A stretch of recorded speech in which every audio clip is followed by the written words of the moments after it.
Hi, Shannon Waller here, and welcome to a special edition of the Inside Strategic Coach podcast. Today, what you're going to hear is my interview with two of our clients, Nasser and Tish Gray, who are both entrepreneurs with a specialty in financial services. Now, what's really interesting is that regardless of their industry, you are going to hear their entrepreneurial story and the challenges that they've had, the opportunities that they have maximized, and their own growth as entrepreneurs in the program.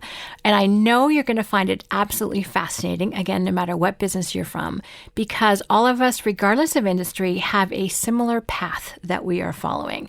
So I really hope you enjoy this conversation. So today we are talking to two very capable, powerful entrepreneurs with a specialty in financial services. So in a moment, I'm going to have them introduce themselves, their different ways that they strive, different ways that they problem solve, different things that they focus on, different parts of the country. You'll get to know them very, very well in just a moment. So Ali and Tish, thank you so much for joining me, and I'm very excited that we're having this conversation today. Let's jump in and with just a brief introduction. And Ali, if you wouldn't mind kicking us off. Sure. So I'm a passionate entrepreneur that somehow got thrown into financial services and got started in the business about 14 years back. The name of our firm is Ultra Vista. And then we have a fintech product business owners fund. And our entire business model surrounds around serving highly successful entrepreneurs, typically speaking 20 million plus of net worth with a lot of complexity. We have an advisory process specifically catered to those business owners and CEOs. Fantastic. I'm delighted to have you. And Tish, if you would be kind enough to just introduce yourself and share how long you've been in coach, what you're up to, where you're from, all that kind of great stuff. Sure. I've been SageMark Consulting for about 17 years, and I recently have rebranded due to Coach. So I work mainly with Fortune 500 CEOs, executives, and board members of publicly traded companies. So I'm working with folks over 2 million in assets. And we do comprehensive planning, estate planning. We have a whole team that we bring in and bring whatever level of services and capabilities that the clients need. Fantastic. I love your stories, and we'll get into more details in just a moment. One of the things I know that a lot of people are very intrigued to know is, what was life like before you joined Strategic Coach? So just to get started, let's go back to what life was like before you joined Strategic Coach, because I know that for a lot of people, they've got lots going on in their minds. So Ali, can you kick us off with some descriptions, maybe in terms of time that you were able to take off from your business, the type of clients you had?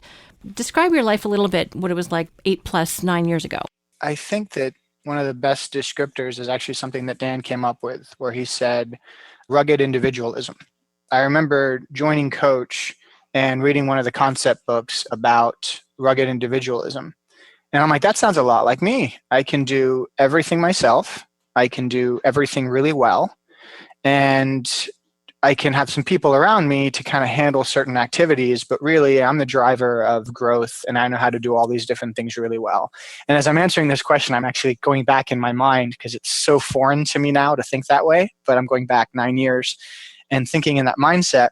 And I remember my frustrations being, I can't hire someone to do this, only I can do it. This is too intricate. It needs me to be involved. And this is this and this is that.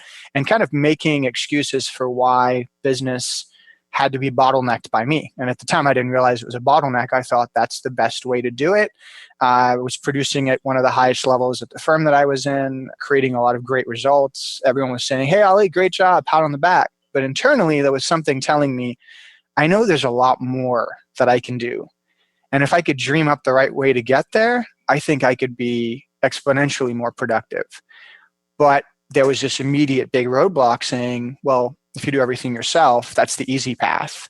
And if you have to train someone and get teams involved and build systems and all that stuff, that's just, that's daunting. So that was my mindset. And I knew I wanted to get to an end goal, but I wasn't sure exactly how to get there or what other things I needed to be considering. So how many free days did you take, and how many team members did you have, just as a starting point? So I had never taken a free day in 6.5 years of business. No, never. The definition by Coach's terms of a free day is a day where I'm not checking email, I'm not calling the office, I'm not reading some business article, I'm not talking about business socially, and that never happened. So for 6.5 years, even if I took a weekend trip or I went away on a mini vacation, it was always business connected. It was an extension to my conference that I went to. It was an incentive trip. It was something connected to business. The actual full free day had not existed. And I remember 6.5 years in business when I joined, and I was like, I have not taken a day off by those definition ever. That's amazing. Yeah. And how many team members did you have when you started? 2009. I think it was just one. Yeah. Okay. Because I was probably my mid-20s. Yeah, just one assistant. Okay. Yeah, that was it. And for comparison's sake, how many free days do you take now, and how big is your team now? Well, two sides to that question. So we scaled up first, and we were at about 10 or 11, and now we're rebuilding the right team members. So we're at 7 now, but we'll probably be at 13 or 14 in the next 12 months. Well, actually, let me say 12 to 18 months, because I know my COO is probably going to listen to this call and saying, what are you talking about?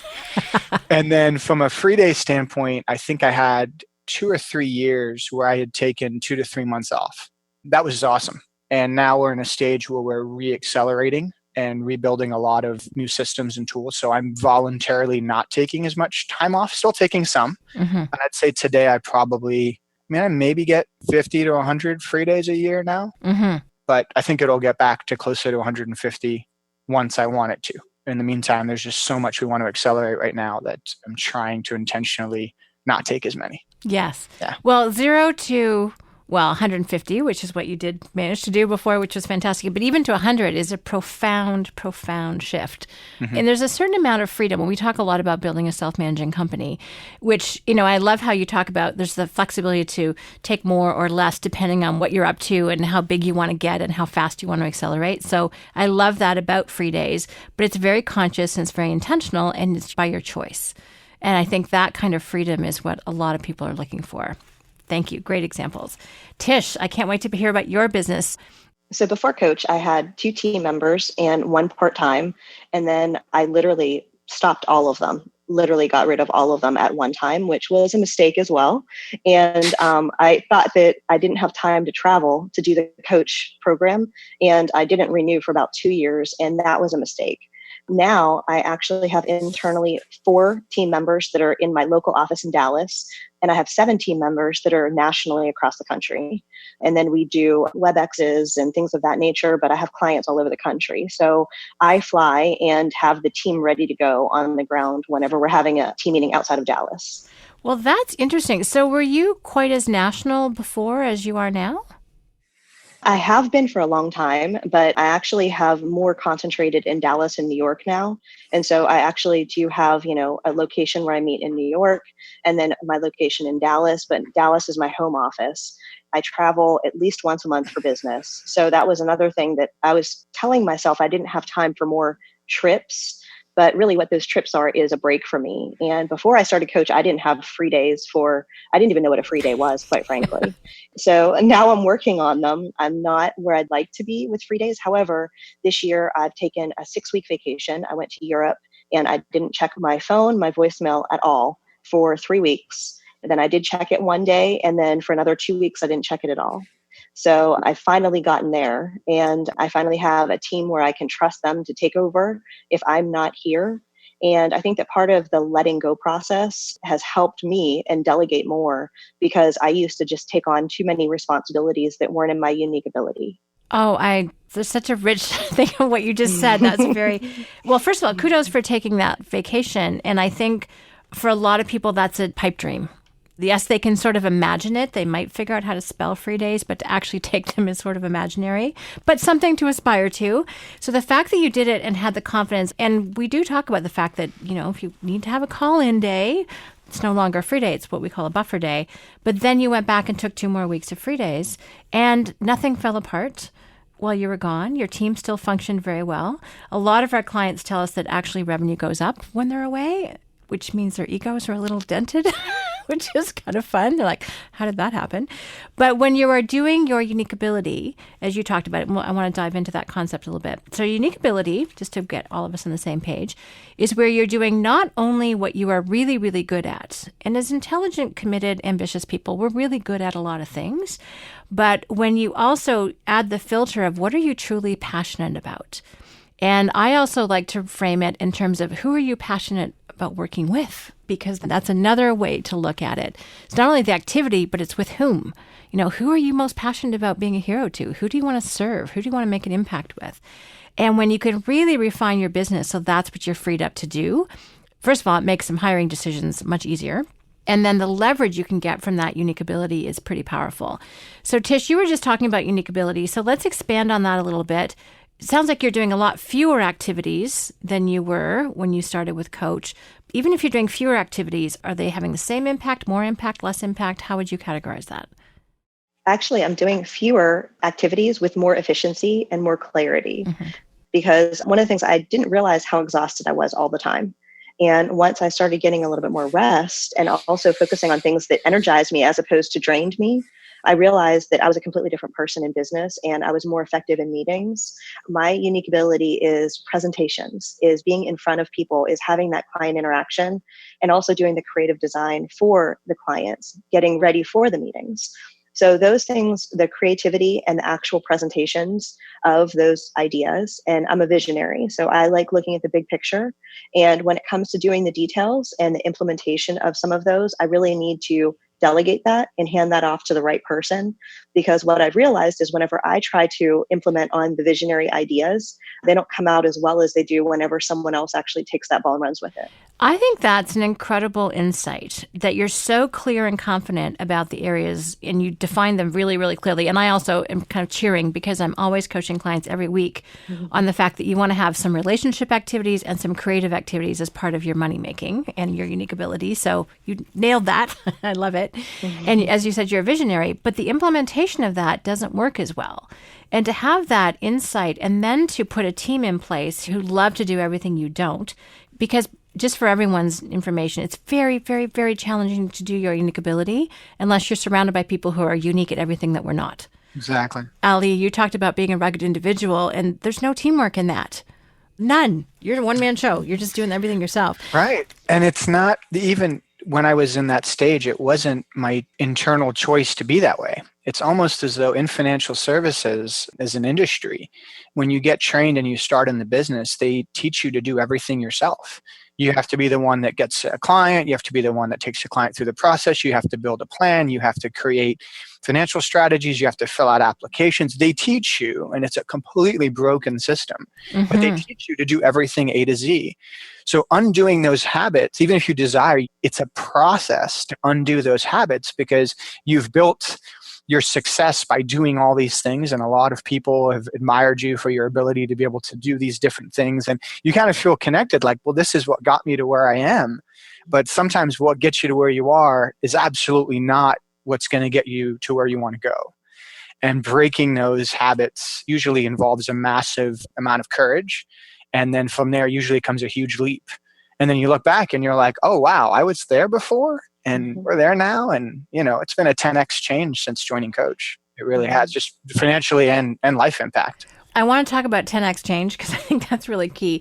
But to put a name or a label on it, a lot of us get stuck. The level below unique is excellent. And a lot of people are stuck at the excellent trap, which I think is what you were just describing, Ali, in terms of we're really, really good, but some things we're passionate for and some we're not. And Tish, you talking about how exhausted and fatigued you were. Totally understand that. Yes. And that you discovered once you got some rest that you're a different person and just what was actually possible and what you're capable of. And then it's like, okay, look out, world. I'm here. which is really powerful. And I'm sure a lot of people have the sense of they just need to be unleashed. If they could unlearn those habits and if they could get some rest and put the right team around them, just what is actually possible that wasn't before. So we haven't talked a lot about financial results. Taking more time off is great, but a lot of people's fear is, well, if I take more time off, I'm not going to make as much money. And part of my reward or my success right now is measured in dollar signs. And that is the scorecard for how well we play the game. I'm totally up for that. Cash flow, profit are a couple of my favorite words in business, along with teamwork. So let's talk about the difference. So both of you are taking substantially more time off than you did before. Have you lost money on that equation or made more money? What's the reality around that? Ali, do you want to jump in? Sure, I'll go first. It's a great point that you make. Most business owners think less time working is less revenue or less profit. And I almost want to argue that it couldn't be further from the truth. And this is an example that comes to me all the time. If I have somewhere to be at 6 p.m. and I've got a dinner at the end of the day, somehow everything I need to get done gets done before 6 p.m. when I have to go to that dinner. But if I don't have a dinner and I can hang out at the office till 8 or 9, how many of us have gone through this? We end up staying at the office later, right, and we kind of don't really get much more done. We just end up taking more time to get it done. I remember being in my first year in coach and my coach telling me, well, the first thing I do is put my vacations on the calendar for the year. And once I have my vacations on the calendar, I know my free days are booked. Family's first, that's my biggest rock. And then I'll plan business around those goals. I'm thinking to myself, wow, what happens if a major business thing happens right before the trip? And the feedback was, well, if you know that time is already committed to vacation and you have certain revenue goals or growth goals that you want to make, you're going to end up making those goals because you're a goal-driven person. You know that you've got to do what you've got to do and you're going to find a way. And then all of a sudden, once you've committed to that time off, all these new ideas and capabilities of how you're going to find a way to that revenue unfold themselves. And then they unfold themselves in a way where it goes, how can I do less and create more? We've all heard that statement before, less is more. And when you're in any business, there's certain activities that are generating 80% of your revenue. And then there's certain activities that usually take 80% of your time that are only generating 20% of your revenue. And when you take more time off, that time you are working, you end up realizing, well, where should I be spending my time? In the real revenue creation activities or in all the busy work that surrounds it? And I think that was a launch pad mentally for let me take more time off. And it kind of incentivized me to say, okay, let's do this.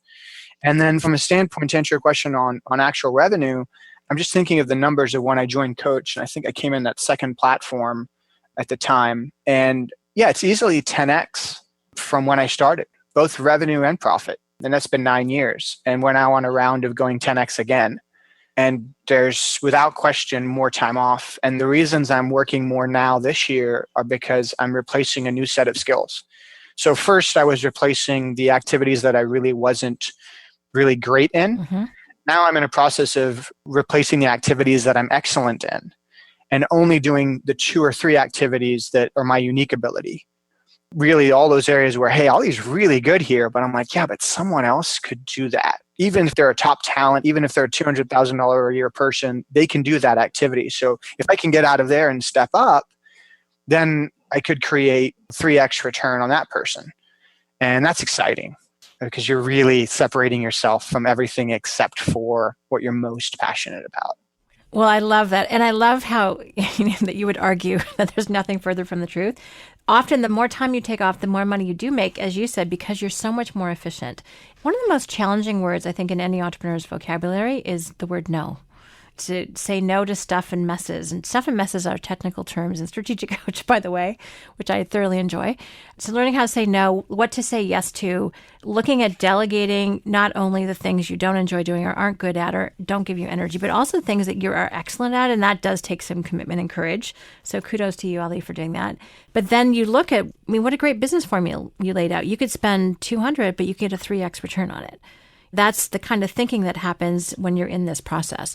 So, Tish, what have some of the results been for you? I mean, you talked, I think, about your revenue going up, but I'm sure some people would like to know, again, I don't want hard numbers, but I would love to know what kind of a return you're getting on your time and your effort. Well, I've been in the business 17 years. And whenever I started Coach, it was 2012. So I had actually been plateauing for about 3 years prior to joining. And I did increase, but then once again, I fired my staff and had to rebuild that. Then literally from 2012 till 2015, my business doubled. And from 15 to 17, it doubled again. So I'm hoping that it'll continue. But once again, I'm actually restaffing and hiring more people to keep up with the growth. So we really have seen a dramatic increase. And I think part of it was committing to be committed to the things I do well. And I feel like once I committed to doing the things I do well and delegating the rest, I actually did start making more revenue and started sleeping more. Well, which I think is such a profound comment. And Ali, you brought this up earlier, is that to do everything, to be that one person show, to everything from getting the clients, doing the cold calling sometimes, putting together the deal and the package, somehow keeping current with all of the most recent information and expertise, and then making sure that all the forms are signed and that they initial in all the right places on the very complicated and long. Like, really? How is one person going to be good at all of those things? It's not going to happen. And I think what both of you have talked about is really honing in on what you love to do and do best and putting the team around you so that you are supported to do that. And what an exponential return you get for that investment. And that is very much how Coach works. So if you're wondering how these guys get these results, that's how.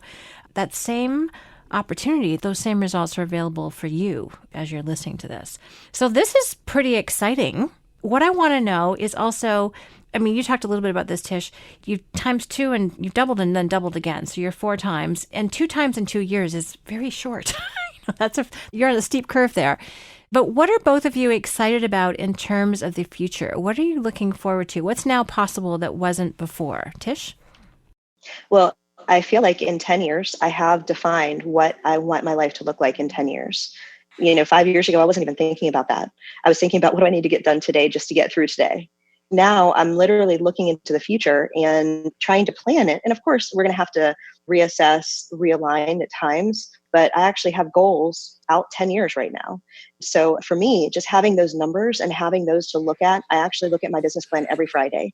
I never did that before. So those things, in addition to doing my weekly team meetings, I feel like we're getting the details together, but I'm delegating the details. And I'm just doing, once again, the things that I love to do, the things that are in my unique ability, looking at the big picture, but also setting goals, not just for today, tomorrow, and next week, but for literally 10 and 20 years even down the road. That's kind of incredible. The whole concept of working in versus on your business and actually having the wherewithal and the freedom of time and mental energy, which is a lot of time what that boils down to look at your goals every single week. I'm impressed. So you're not just, again, focused on what today, but 10 years from now and what you want to accomplish. Just for fun, I'm just curious. So do you have some like travel goals or some revenue goals that you're super excited about? What's one of your goals that you're just really jazzed about? Well, one of the things that I didn't mention is whenever I was in France, I actually got engaged in Paris in front of the Eiffel Tower. So I plan on getting married. And also I've been to 37 countries around the world, and I'd like to get to as many countries as I can, but I have my top 20. So those are in the next 10 years, my top 20 I'd like to get to. I also have spoken French a little tiny bit in the past. So I'd like to actually start speaking another language fluently. Also, I've recently hired a Chinese citizen as well as a Hispanic lady and taking my business international and working with a lot of foreign nationals. And that's one of the areas where I want to expand my business, which it isn't there now, but we're working on that. And that's actually, in the next year, one of the goals is to have more foreign nationals within Dallas to the Chinese and Hispanic communities in business. Okay, I've got goosebumps listening to you. So cool.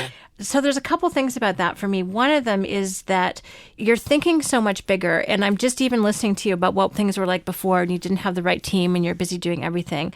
Working with foreign nationals probably wasn't even on any radar screen.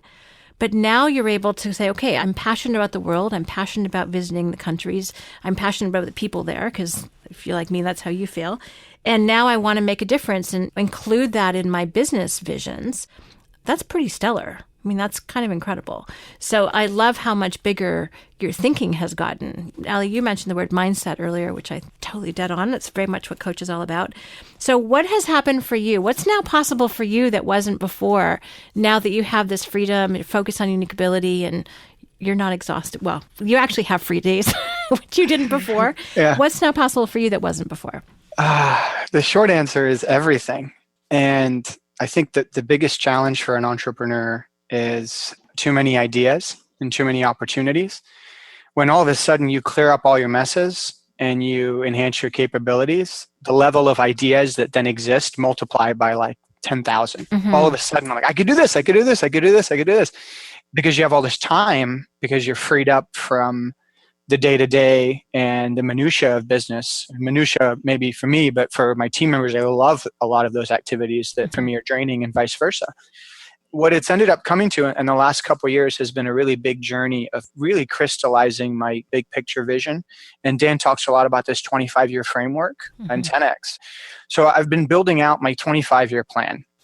of what I want the total thing to look like. And as I reflected back over the last 14 years, I realized the vision got modified 4 times. At first, it was to help people and make money. When I first started in the business, I was 20 years old. My purpose at that time was help people make money. A few years later, it was save people from the bad advisors. There's a lot of crooks in the business, and I was so frustrated by the people running around there with no strategy, no plan, and just wanted to sell a client a product to make a commission, and it drove me crazy. I couldn't stand that part of the business. So then I became like, I'm your savior.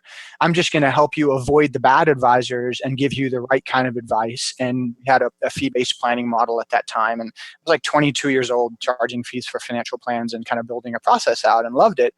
Then the vision shifted to, well, we want to create a unique process that really helps capture someone's vision and values and reflect that in their planning. And that was in 08, 09. We built that process. We call it Wealth with Purpose.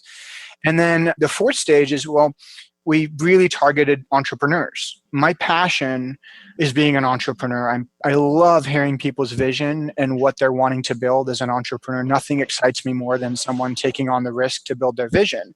And I found this incredible affinity and connection with our entrepreneurial clients, especially the connections with some visionary and oftentimes high net worth, ultra high net worth entrepreneurs. So a few years ago, we basically said our business model is really now catered to highly successful entrepreneurs that truly have a vision for their wealth and want to work with someone that understands that entrepreneurial mindset and psyche. So we became solo focused in that space. And that's now created massive new capabilities, is that I've got over a decade of intellectual property working specifically with an entrepreneurial mindset. And when it comes to financial services, it's completely broken for entrepreneurs. The system doesn't fit their mindset, their opportunistic mindset.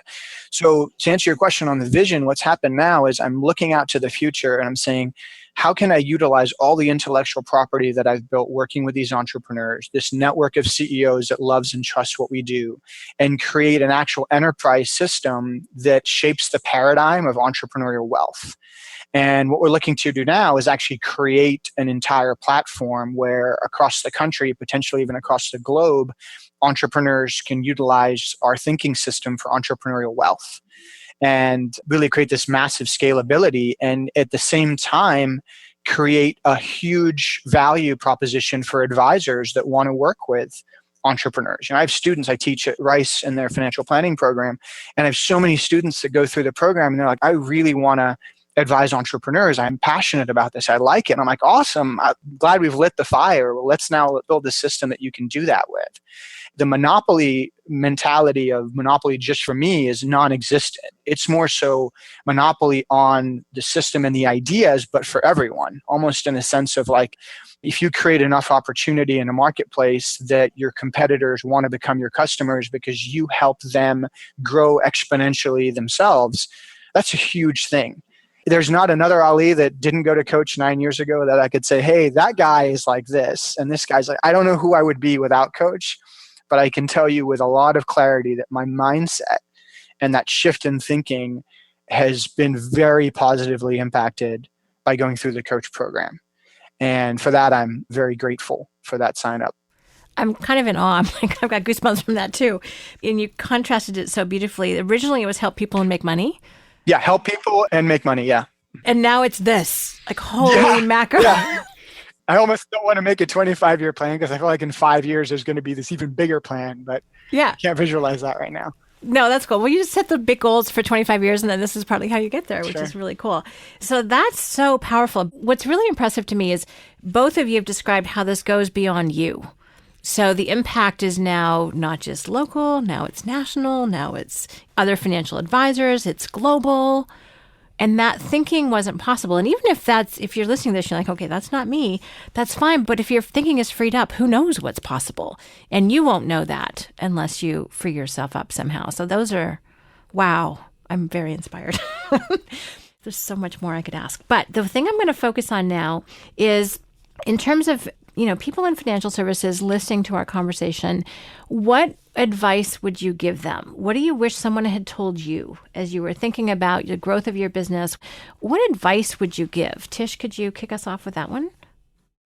Sure. As a business owner, I'm always concerned with the balance sheets and the cash flow. I like to think of myself as fiscally conservative, not cheap. But I wish that someone would have told me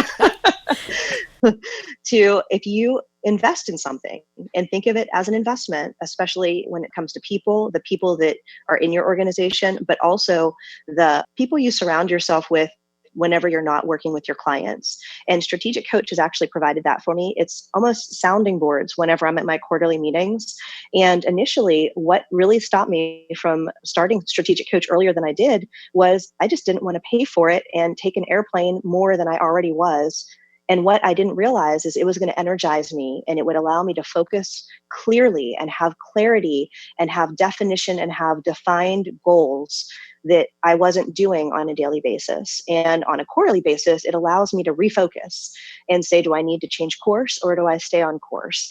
Strategic Coach for me is an investment. It's not only an investment, but I've made some really good friends and have some really amazing relationships. And I look forward to seeing those people and strategizing with them. So for me, I wish that somebody would have told me, don't be cheap. And this is going to be an investment for you personally and professionally. I love that. That's fun. Okay, Ali, what do you wish someone had told you? So I was listening to a speech the other day, and the speaker said, if you don't have the time to meditate 30 minutes in the morning, you need to meditate for an hour.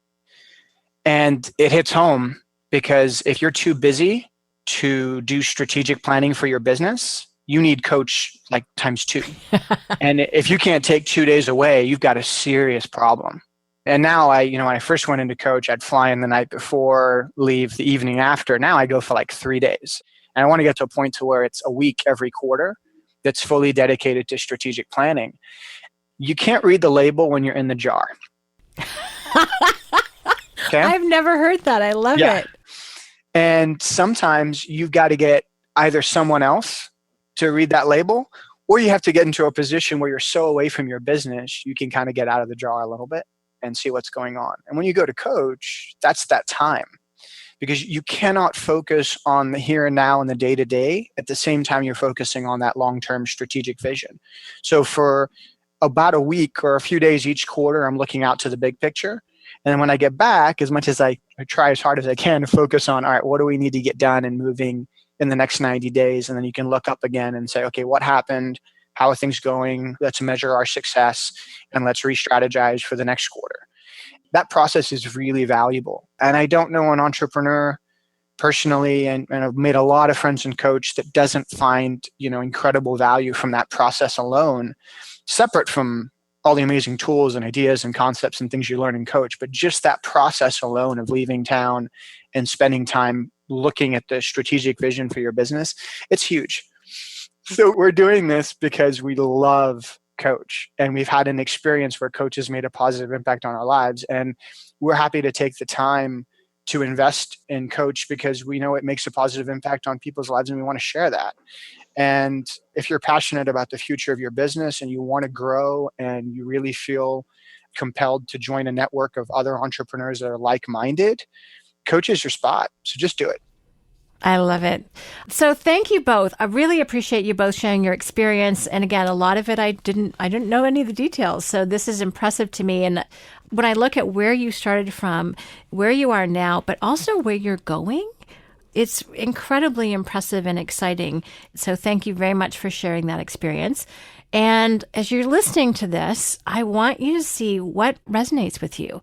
If putting a team in place around you so that you're freed up to focus on your unique ability, if you want to get away from the stuff and the messes and stop making them, as some of us are wont to do, and really figure out who you best want to impact and serve in your business and how can you be freed up to do that. And, the freedom of time and money and relationship and purpose, if that resonates with you, then coach is likely the right home. I described it to someone who was starting the workshop the other day. I said, this can be your entrepreneurial home. I want you to feel like you can relax, you can take a deep breath, you're amongst friends, you're not strange here. It's all normal. Whereas a lot of times we don't really fit into some other environments. So if this is resonating with you, just do it. Stop overthinking about it. So it really, really does work. So as you said, if you're excited about your future, if you want to experience some of the same results that you've talked about, Tish, then I would just really strongly encourage you to take action. So figure out which date is great for you, which coach is best for you, and know that making the investment in you will pay off because it is an investment and you are completely and totally worth it. We make it really simple for you to really get started and activate those big dreams and visions that you have. So again, Ali and Tish, thank you. I've really enjoyed this conversation.